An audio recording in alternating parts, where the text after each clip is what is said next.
Sajib school and কলেজের অত্যন্ত প্রিয় এবং মেধাবী শিক্ষার্থী। আজকে তার বাবা এসেছেন, মা এসেছেন। আমরা স্টুডেন্টের বাবা মার কাছ থেকে দু একটি কথা আমরা শুনবো। প্রথমে হচ্ছে ছাত্রের বাবার কাছ থেকে শুনি। কেমন আছেন? আলহামদুলিল্লাহ। আসসালামু আলাইকুম রহমতুল্লাহি ওয়া বারাকাতুহু। আলহামদুলিল্লাহ, আমার ছেলে মোহাম্মদ আবদুল্লাহ ক্লাস 4 থেকেই এই স্কুলে পড়তেছে। এখন 5, 6, 7 পাস করে ক্লাস 8-এ উত্তীর্ণ হয়েছেন। আলহামদুলিল্লাহ, আমরা খুব গর্বের সাথে আজিমপুর বটতলায় এই এলাকার ভিতরে মানে সজীব স্কুল অ্যান্ড কলেজের একজন গর্বিত অভিভাবক হিসাবে গর্ব করি আমাদের সজীব স্যারকে নিয়ে।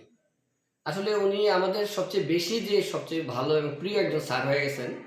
কি উনি মানে পরিবারের মতো, মানে যে কোনো সমস্যা উনি যে এত ক্লোজলি আন্তরিকভাবে আমাদের শোনে এবং আমাদের সাথে উনি ফ্রেন্ডলি সময় দেয়, এত ব্যস্ততার ভিতরে উনি সময় দেয়, আমি খুব অবাক হই এই বিষয়টা।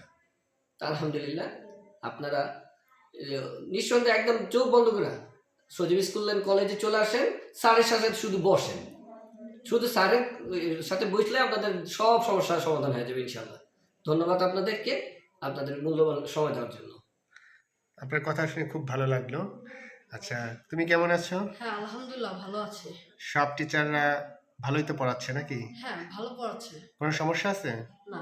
আচ্ছা, তুমি কিন্তু তোমার প্রশংসা কিন্তু সব টিচাররাই করে, কারণ তুমি অনেক ভালো পড়াশোনা করো, ঠিক আছে? আলহামদুলিল্লাহ। এই আপা, আপনি কেমন আছেন? যাক, এই যে ক্লাস 4 থেকে আপনার ছেলেটা পড়তেছে, এখন ক্লাস 8-এ পড়ে।